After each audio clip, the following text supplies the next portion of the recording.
Assalamualaikum warahmatullahi wabarakatuh.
Alhamdulillah, alhamdulillahilladzi akramana bi syahri shiyam, wassalatu wassalamu ala sayyidina wa maulana wa habibina Muhammadin khairi man shalla wa sham wa ala alihi wa ashabihi sirajun fi dhulah. Amma ba'd. Wa al hadirun ittaqullaha haqqa tuqatih wa la tamutunna illa wa antum muslimun. Qala Allah subhanahu wa ta'ala fi kitabihil karim wa huwa asdaqul qailin wa biqaulihi yahtadil muhtadun wa yata'idzu bihil muta'idun. Na'udzu billahi minasyaitonir rajim. Bismillahirrahmanirrahim. Ya ayyuhalladzina amanu kutiba alaikumus shiyamu kama kutiba alal ladzina min qablikum la'allakum tattaqun. Wa qala Nabi sallallahu alaihi wasallam fil hadis raghima anfu rajulin dakhala alaihi Ramadan wa ansalakha minhu wa lam yughfar lahu dzunub. Sadaqallahul azim wa sadaqa rasuluhun nabiyul karim wa nahnu ala dzalika minasyahidin wasyakirin walhamdulillahi rabbil alamin. Yang kami muliakan Imam Besar Khatib Masjid Agung Tungkusi Pantai Gelima Pidijaya, dan kepada segenap panitia masjid yang senantiasa selalu berusaha sekuat tenaga untuk mengimarah serta memakmurkan masjid, juga kepada seluruh gure-gure luntuan yang telah berhadir dalam rumah Allah dalam kesempatan yang sangat mulia raya ini, dalam bulan Ramadan di hari Jumat dan Jumat yang terakhir di 10 yang terakhir. Dan juga tidak lupa hormat ta'zim kepada seluruh para hadirin sidang jamaah Jumat yang dimuliakan oleh Allah Subhanahu wa taala semuanya. Tunggu-tunggu para hadirin sidang jamaah yang dimuliakan oleh Allah Subhanahu wa taala, izinkan sejenak waktu sambil kita beriktikaf di rumah Allah Subhanahu wa taala. Sambil tanya iktikaf, kadang yang tua bunakan ini iktikaf, ada nada dua padu-padu trip bernilai ibadah iktikaf dalam rumah Allah Subhanahu wa taala. Mungkin barang sekitar 20 menit atau 15 menit ulun tuan berbicara atau lebih kurang sekitarannya. Tunggu para hadirin sidang jamaah yang dimuliakan oleh Allah Subhanahu wa taala, tanpa terasa hari berganti hari, padu-padu puro yang kau likut tansang baru ban tatamang dalam Ramadan. Tapi ternyata hari ini adalah merupakan hari ke-28 Ramadan. Uronyo 28 Ramadan. Ada hebat aja. Kemungkinan uro raya menyokan minggu Senin. Menyenai sebaru ya malam minggu ke uro minggu. Menyahana ke uro Senin. Berarti cuma 2 hari lagi maksimal sekali kita berpuasa. Tunggu para hadirin sidang jamaah yang dimuliakan oleh Allah Subhanahu wa taala. Ada begitu banyak hikmah-hikmah yang tersirat dan terkandung di dalam berpuasa. Allah Subhanahu wa taala nepu wajib puasa hati kita nunggu para hadirin tidak dengan secara sia-sia. Banyak sekali hikmah-hikmah yang mungkin seluruhnya hanya terbaca di kita nunggu para hadirin. Banyak sekali kandungan-kandungan hikmah yang ada dalam bulan suci Ramadan, yang ada dalam kewajiban puasa di setiap tahunnya kita diwajibkan oleh Allah Subhanahu wa taala untuk berpuasa. Banyak sekali hikmah-hikmahnya, tapi tidak terbaca semuanya oleh kita semua. Mungkin hanya terbaca mandum. Dalam kesempatan yang sangat singkat ini, ulun tuan hanya ingin membahas daripada beberapa hikmah dalam kewajiban puasa yang wajib oleh Allah Subhanahu wa taala puasa ke kita sebulan penuh, sebagai bahan review, sebagai bahan ulangan, takalan kembali di atas puasa yang kan wajib di Allah Subhanahu wa taala. Di antara hikmah yang paling besar yang disampaikan oleh Allah Subhanahu wa taala dalam Al-Qur'an itu adalah yang pertama sekali, dengan berpuasa itu akan mencetak, akan menghasilkan jiwa-jiwa yang bertakwa. Ini dituangkan dalam Al-Qur'an. Kutiba alaikumusiyam lun penggal menteng hana lungkeun Bandung-Bandung. Kutiba alaikumusiyam kama kutiba alal ladzina min qablikum la'allakum tattaqun. Hikmah akhir daripada berpuasa yang paling besar itu, kata Allah, adalah semoga saja kalian itu akan menjadi pribadi yang bertakwa. Jadi singkatnya, yang paling besar daripada hikmah dalam berpuasa itu adalah mencetak pribadi muslim yang bertakwa kepada Allah Subhanahu wa taala. Itu yang pertama sekali. Kemudian sebagaimana kita ketahui yang keduanya, yang paling besar dalam kandungan Ramadan itu dalam pelatihan puasa tersebut itu adalah ada yang namanya tahdzibun nafsi. Membersihkan jiwa. Menekan jiwa dari melaju ke arah kiri. Tahan jiwa baik sampai mengarah hui. Mengontrol jiwa. Maka orang-orang yang dia terlalu menggebu-gebu dalam sesuatu, dia dianjurkan untuk berpuasa, untuk menekan. Semangat tertekan. Ada berarti yang kedua daripada hikmah berpuasa itu adalah tahdzibun nafsi, membersihkan jiwa. Di urang-urang yang puasa diharapkan nanti selepas dia berpuasa jiwanya akan menjadi jiwa yang bersih, jiwa yang tidak terlalu liar, jiwa yang mau manut, yang mau menurut terhadap ajaran-ajaran agama. Itu yang kedua. Kemudian yang ketiga daripada hikmah dalam berpuasa itu adalah ada namanya imtihanul ikhlas, untuk mencoba melatih keikhlasan. Setiap pribadi yang telah berpuasa itu terasa sekali bahawa dia ikhlas sekali dalam berpuasa. Ini bagi orang-orang yang berpuasa. Kita bisa melihat orang-orang yang sedang berpuasa itu dia bekerja di tengah sawah dalam terik matahari. Bekerja lang-blang ku tarik matahari, terkadang sahurnya kebablasan. Sahur hana merempak sahur lewat tengah. Di musuh alarm ke bedah ke mati alarm tengah gelau. Hana ke puasa, hana ke puasa, hana ke baju sahur. Tapi dia berpuasa di tengah terik matahari di sawah di ketika dia bekerja. Para nelayan mereka ke laut.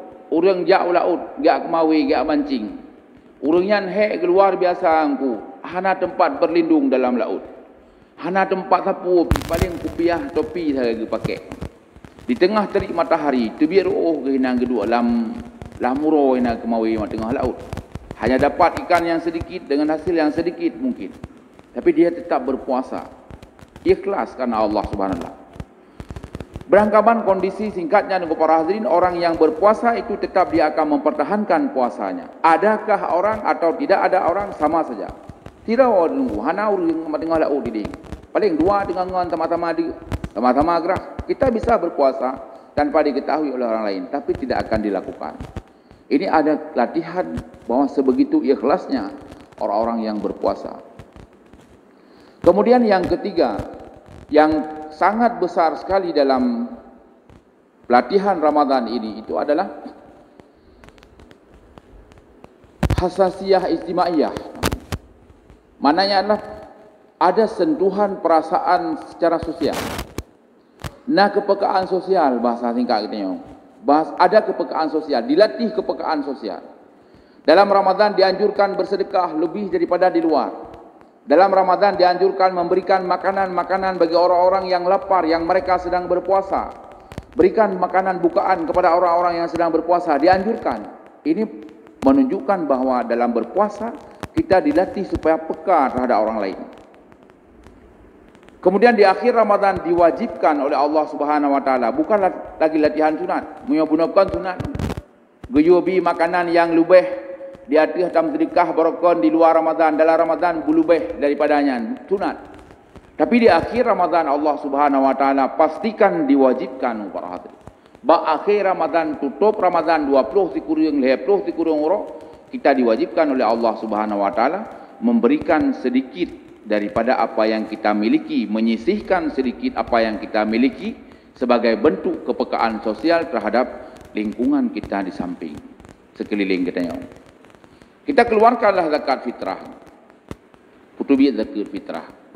Maka untuk para hadirin dan jamaah dimuliakan oleh Allah Subhanahu wa taala, dalam kesempatan yang sangat singkat ini, belum tuan ingin sedikit mungkin membahas serta mengulas ala kadar mentang, karena tidak mungkin seluruhnya, hanya mungkin mandum aspek dibahas dalam mimbar Jumat. Belum bahas padu-padu aspek daripada sisi-sisi pewajiban zakat fitrah yang wajib oleh Allah Subhanahu wa taala, dan ini adalah merupakan titik akhir daripada latihan yang wajib oleh Allah taala dalam akhir bulan Ramadan.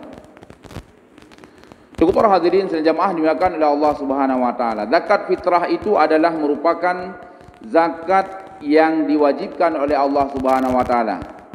Al-fitratu huwa sadaqatun faradahallahu taala ala kulli muslimin. Zakat fitrah itu adalah merupakan sedekah wajib yang difardukan oleh Allah Subhanahu wa taala di atas setiap pribadi muslim pada akhir Ramadan. Akhir Ramadan wajib di Allah Subhanahu wa taala. Sa'an satu sa' min tamarin daripada tamar, au zabibin atau daripada zabib anggur kering, ataupun daripada burin gandum bur, atau syairin ataupun gandum langla. Empat yang disebutkan oleh baginda Rasulullah sallallahu alaihi wasallam. Cukup para hadirin sekalian jamaah dimuliakan oleh Allah Subhanahu wa taala. Dalam syarat dalam zakat fitrah sama dengan yang lainnya, watan wajib oleh Allah Subhanahu wa taala, ada yang namanya syarat wajib, ada yang namanya syarat sah. Yang toh syarat wajib, yang toh syarat sah. Syarat sah itu adalah sesuatu yang dilakukan oleh seseorang supaya ibadah ataupun akad yang dia lakukan menjadi sah. Itu namanya syarat sah. Kemudian yang kedua, ada sisi yang lain namanya syarat wajib. Mananya adalah sesuatu yang ada, yang harus ada, mesti ada pada seseorang supaya adanya kewajiban hukum, adanya kewajiban hukum di atas mukallaf tersebut. Mangajid gekeun gaknya sebagai mukallaf, orang yang membebankan hukum oleh Allah. Kita bahas pertama dalam zakat fitrah adalah syarat wajibnya pertama. Yang tah wajib sehingga menyokana syarat wajib rubit, menyokana syarat wajib tidak dikeluarkan. Syarat wajibnya tiga. Yang pertama sekali dia muslim. Asalkan seorang muslim, apakah dewasa, anak kecil, orang inang, orang agam sama, putubit zakat bandung. Muslim, dia muslim. Ada mit Islam sekarang kena zakat. Baru balai kena zakatnya. Kemudian punya kelebihan di atas daripada nafkah untuk dirinya, ada orang-orang yang dia tanggung kewajiban nafkahnya. Lebih di atas kebutuhan untuk malam urau raya dan urau raya, maka wajib dikeluarkan zakat fitrahnya. Kemudian yang ketiga adalah hidup di dua masa. Dalam artian dia sempat hidup di akhir Ramadan dan dia sempat pula hidup di awal Syawal. Akhir Ramadan gerempa udip, awal Syawal gerempa udip. Di mana perhitungannya terjadi khilaf. Dasar pendapat yang kuat bahawa perhitungan akhir Ramadan dan awal Syawal, masuk awal Syawal dan akhirnya Ramadan, itu perhitungannya adalah di maghrib. Yang kuat adalah bak maghrib. Jadi sama dengan seorang anak yang terlahir sebelum maghrib, dia dizakati. Lahir kalau maghrib, dia maghrib mantang na nyawang, berarti dizakati karena dia sempat menghirup udara yang akhir Ramadan dan awal Syawal. Dasar pendapat kuat lagi. Orang yang meninggal, orang tua meninggal, atau orang yang meninggal setelah maghrib, dizakati karena akhir Ramadan dia sempat hidup dan di awal Syawal setelah maghrib masih hidup. Dia maghrib baru meninggal, gerempa hidup udara dia maghrib. Kenang zakat. Dasar pendapat yang lemah, perhitungannya adalah di fajar besok pagi, tengah subuh. Kan bengah subuh. Besok subuh, berarti dasar pendapat lemah, orang yang meninggal dia maghrib hana tabuh zakat fitrah. Kenapa? Karena perhitungannya adalah di fajar. Iganya cuma sempat menghirup akhir udara Ramadan dan tidak sempat menghirup udara awal Syawal. Sehingga orang meninggal dia maghrib hana tabuh zakat fitrah. Itu dari segi syarat wajib daripada zakat fitrah. Heboh. Kemudian orang-orang yang sudah dewasa, orang yang dewasa itu tanggung nafkahnya adalah di atas dirinya sendiri. Ini mungkin yang sedikit kadang-kadang lengah di sini. Anak yang karayuk, yang kabalik, mereka itu wajib zakat fitrahnya sebenarnya di atas diri mereka sendiri, tidak lagi di atas orang tua. Kalau di atas kita yang urung si. Ketika kita orang tua mengeluarkan zakat untuk anak-anak kita yang sudah balik, bohagam, bohineng, yang mampu untuk berusaha, yang mampu untuk bekerja, maka zakat yang kita keluarkan untuk mereka itu tidak sah. Hanjit tak petubit kawaknya, punya tak petubit hansah. Mungkin agak tegang macam ni dengar. Ya, tidak sah. Kecuali apabila na talakaidin ba'ji. Karena zakat sudah beralih ke dia sendiri. Zakatnya ka beralih ba'dra wa wajib.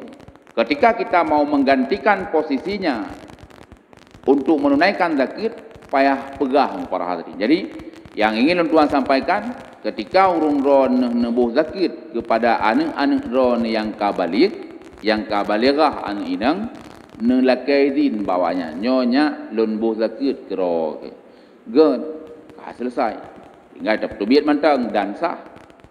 Seandainya hana tak pegah mai depo tai ji wet kero kita nyo lagi urung jamun wet ji kero tai mai depo tan tak cok ju kita nyo malam raya nya cok breh boh lampang ajuk ju. Kita tak minta izin, tak sampaikan tan itu puo pejihan talakai din pitan. Itu sebenarnya dalam perspektif fikih, dalam pandangan fikihnya termasuk daripada zakat yang hanasah. Hanasah ke zakir. Kesedekah jid, kesedekah nafalat dah. Tapi tidak menjadi zakat fitrah. Tunggu para hadirin senajamaah yang dimuliakan oleh Allah Subhanahu wa taala. Kemudian dalam perjalanannya tunggu para hadirin, zakat fitrah itu sering sekali menuai pro kontra. Bacu dia tanya tak pegang. Di masalah pembahagiannya, bak masalah amil zakat sabi-sabi dah. Masalah amil zakat. Hari ini ulu tuan ingin sampaikan nungku sekelumit tentangnya. Kita harus membedakan duku para hadirin tiga antara amil zakat, kemudian panitia zakat, orang kelompok yang mengurus zakat, kemudian pribadi yang menunaikan zakat. Lero. Dalam kitab Majmu' Syarah Muhadzab disebutkan bahawa mengeluarkan zakat fitrah dengan secara sendiri langsung tak petubik kerawa kepada para mustahik itu lebih bagus ketimbang daripada menyerahkan kepada imam atau kepada amil. Kemudian menyerahkan zakat fitrah kepada amil lebih bagus ketimbang daripada menyerahkan zakat fitrah kepada panitia zakat. Lain rawat amil panitia zakat. Kenapa menyerahkan zakat fitrah atau zakat mal kepada amil lebih bagus ketimbang daripada menyerahkan kepada para organisasi ataupun pekerja untuk zakat tapi ke amil, yaitu panitia zakat yang dibentuknya na basikula, na gampung panitia zakat, na bak kantor panitia zakat, na bak pesantren panitia zakat. Ini panitia zakat. Kenapa kita lebih bagus menyerahkan kepada amil zakat tersebut ketimbang daripada menyerahkan kepada panitia? Jawabannya adalah karena ditakdirkan dalam kitab sambungan matan yang tuan pegah gunung dalam kitab Majmu' Syarah Muhadzab bahawa walau qudira khianatul, seandainya ditakdirkan khianatnya orang yang menjadi panitia zakat, orang yang tajuk wakil, khianatul wakil, seandainya tak terjadi na orang yang tajuk zakat lagi tanya wakil, hanai jok zakatnya ke para mustahik, maka hanalom selesai daripada kita nyon para hadirin. Ya, hina risiko. Tajuk zakat, tajuk ke panitia zakat. Nyan moyaiji hana normal ijuk ke para mustahik zakat, maka zakat kita hantar. Jih dasai kita nyon golom selesai dengan zakat. Berbeda surahnya ketika kita menyerahkan kepada amil. Ketika kita menyerahkan kepada amil, maka amil ini memiliki zakat. Kemudian waktu saat iganya diterima oleh amil, orang yang gebentuk. Al-amil dalam definisi banyakkan kitab itu disebutkanlah man istamalahul imam li akhdhi sadaqat wa daf'iha li mustahiqiha. Itu dalam banyak literasi kitab lagi kan. Yang disebutkan oleh amil itu adalah man istamalahul imam, orang yang memang dipekerjakan oleh imam, dilantik di kabupaten, dilantik di kecamatan mungkin. Man istamalahul imam li akhdhi zakat, untuk mengambil zakat tersebut, wadaf'iha li mustahiqiha, dan menyerahkan zakat-zakat tersebut kepada para mustahik zakat.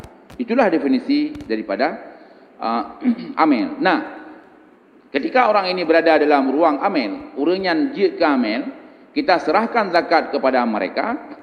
Nyan lihat tajuk zakat ba urunyan, karena mereka adalah sebagai amil, maka zakat nyan dia gejok dalam seandainya kita miskin. Gejok zakat, gejok juga tanya orang pulang nyo tungku jatah ron zakat 4. Atra kita nyo orang gejok kita nyo sah zakatnya. Kenapa? Karena dia adalah orang yang resmi ditunjuk oleh negara untuk bergerak di bidang zakat. Berbeda dengan bunau. Panitia zakat, kita kasih kepada panitia zakat, tajuk zakat, tajuk panitia zakat. Itu sedikit pun tidak boleh kembali kepada dia. Ya, hinaan masalah. Tajuk ke panitia yang dibentuk, bukan yang dilantik oleh imam. Panitia zakat. Tajuk zakat kita. Icok ibu sapat dengan kita kasihin. Tak duit zakat. Icok zakat digabung ngata lain kai sapat. Icok itukat padu are, ijo di antara yang padu are yang ijo kita ya. Nah taro terbacut walaupun hanya sedikit, walaupun cuma satu organg. Maka zakat kita golong sah. Puji kepada hadirin. Di mana bedanya? Bedanya adalah karena tajuknya kewakil. Kewakil yang kurang panitia zakatnya wakil kepada hadirin. Ketika wakil itu berkhianat, kita golong gelah. Hadi hanjat lagi sah kita. Sedangkan kami tajuk kepada amil, kita gelah kepada hadirin. Itu permasalahan-permasalahan yang sering terjadi. Maka kepada hadirin sekalian jamaah dimuliakan oleh Allah Subhanahu wa taala. Cobalah kita kalian dalam kampung-kampung kubek nali pembahagian zakat fitrah yang mendalimin, mohon maaf, yang mendalimi hak-hak fakir dan miskin dengan cara dia bagi lagi jamun. Ada dulu ketika saya masih kecil, dekat bagian lebar tumpuk, tabau tumpuk hak fakir, tabau tumpuk hak miskin, dia tapat bandung beri kan, tabau tumpuk fakir, tabau tumpuk miskin, tabau tumpuk amen, bagi. Lian tabau tumpuk fakir na urang surtu 50, lam miskin na urang 200 lebih bercuti 200. Amen tabau tumpuk raya yang heboh guna sabi-sabi tumpuk. Amen limong sakai ngkui mu mai dalam ngon ngkui mu peun limong. Jadi di fakir miskin merumpok di siare sapo ngkui mu ngku payah me becak ya co berdua fitrah. Mula kemaang. Itu adalah metode pembahagian zakat fitrah dulu para hadirin. Yang gaya-gaya awal, dan ini adalah salah, tidak boleh dan tidak memadai para hadirin. Hanjinya dasar kumiona lelaki yang kaji tapiung. Itu adalah kegiatan salah. Entah kenapa, entah siapa yang salah, kenapa ini tidak ditegur dari dulu. Nyan hanal untuk beta berjarong. Kita tidak tahu ni siapa yang salah. So yang salah pujian atau tegur dari zaman na pembagian menan. Dan dulu malah ada yang dibagikan nungkunya sampai tu lah masalah jengku. Ada yang dibagikan bandung ku dia jauh zakat fitrah mandung sapat hinain latang ku ngam dabai. Dia nyan tulis hinan urang kampung mandung ku. Toki bajang ku, toki bulan, toki pulih mandum nanan ku. Dia jauh zakat dia. Untuk icok dia awak bagi ku yang sabah-sabah empang sapong ku icok ya intat ku toki pupu. Urang kayang. Nah, ku toki pulan toki urun gatian sama cuma mandung. Kenang leh-leh area sapong mesti sama mandung kenang ku. Ada desa yang mempraktikkan pembahagian zakat fitrah seperti demikian. Maka dong para hadirin sekalian jamaah dimuliakan oleh Allah Subhanahu wa taala, bagi kita yang bergerak di bidang pembahagian zakat fitrah ini, tolonglah kita nyota tayang kembali bagure kiban yang butoi dalam tata cara pelaksanaan di ketika pembahagian di lapangan. Kemudian kita nyoto sebagai tungku umum, apakah kita masuk dalam amil sehingga kita boleh mengambil dari sejumlah zakat fitrah, ataupun kita tidak masuk dalam amil. Tungku umum kadang haitamang dalam amil yang didefinisikan dalam kitab-kitab. Maka kalau seandainya imam dan kawan-kawannya tidak masuk dalam kategori amil, maka urungan hanjik gecok bak zakir. Mia tekedi kecok zakir di Tengku Imum kaku masalah. Andaikan Tengku Imum hanai tamang dalam kategori amel yang mustalah alih dalam kitab-kitab fikih. Mungkin bagi kita yang sampaikan seluruhnya dalam mimbar Jumat ya. Sesuai dengan yang ulun tuan janji buno bahawa ulun tuan hanya ulun sampaikan sekitar 20 menit dan nyo katruk 20 menit, maka ulun cok kesimpulan dia ada putra yang tuan sampaikan bunukan bacut. Yang pertama sekali bahawa Ramadan adalah sebagai bulan latihan. Nepu wajib oleh Allah Subhanahu Wa Taala puasa tu kita yang nepu wajib Bandung tu wajib berpuasa. Dengan banyak sekali hikmah-hikmah yang terkandung dalam Ramadan, di antaranya yang pertama sekali adalah setelah berpuasa seseorang itu akan menjadi pribadi yang bertakwa. Kemudian yang kedua adalah setelah berpuasa setiap pribadi itu dia akan bisa menekan hawa nafsunya untuk mengarah uwi. Dengan tak puasa mudhun bacut han berat mengarah uwi. Kemudian yang ketiga, orang yang berpuasa itu dia bisa melatih kepekaan hasasiah ijtimaiyah, ada kepekaan sosialnya. Oh, yang kedua adalah keikhlasan. Ada keikhlasannya yang bisa dilatih.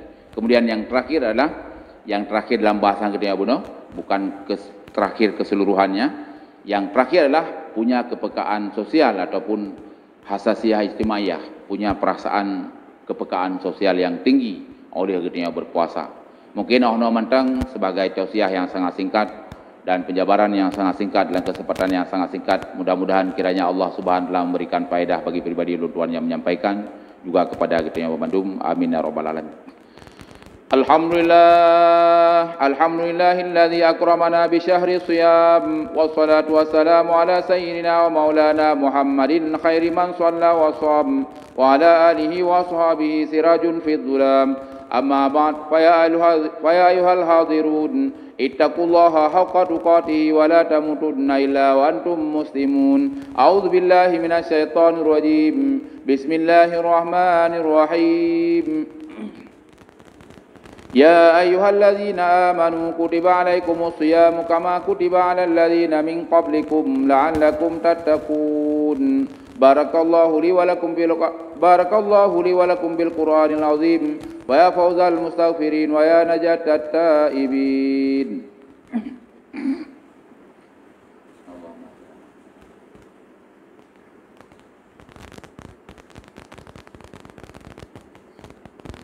الحمد لله الذي أمرنا بالتقوى ونهانا عن اتباع الهوى ونصلي ونسلم على سيدنا محمد الذي لا ينطق عن الهوى إن هو إلا وحي يوحى وعلى آله وأصحابه من شبهوا بأنجم في الاهتداء.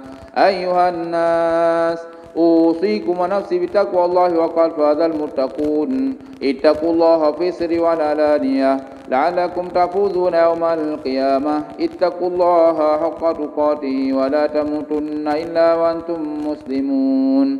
أعوذ بالله من الشيطان الرجيم. بسم الله الرحمن الرحيم. إن الله وملائكته يصلون على النبي يا أيها الذين آمنوا صلوا عليه وسلموا تسليما. اللهم اغفر للمسلمين والمسلمات والمؤمنين والمؤمنات الأحياء منهم والأموات وتابع بيننا وبينهم بالخيرات. رب اغفر وارحم وأنت خير الراحمين. اللهم انصر إخواننا المسلمين في بلاد فلسطين. اللهم انصر إخواننا المسلمين في بلاد فلسطين. اللهم انصر جيوش المسلمين في بلاد فلسطين. اللهم انصرنا وانصرهم على القوم الكافرين وأهلك الكفرة والمبتدعة والمشركين. عباد الله إن الله يأمركم بالعدل والإحسان وإيتاء ذي القربى وينهى عن الفحشاء والمنكر والبغي يعظكم لعلكم تذكرون. ولذكر الله أكبر والله يعلم ما تصنعون. أقم الصلاة.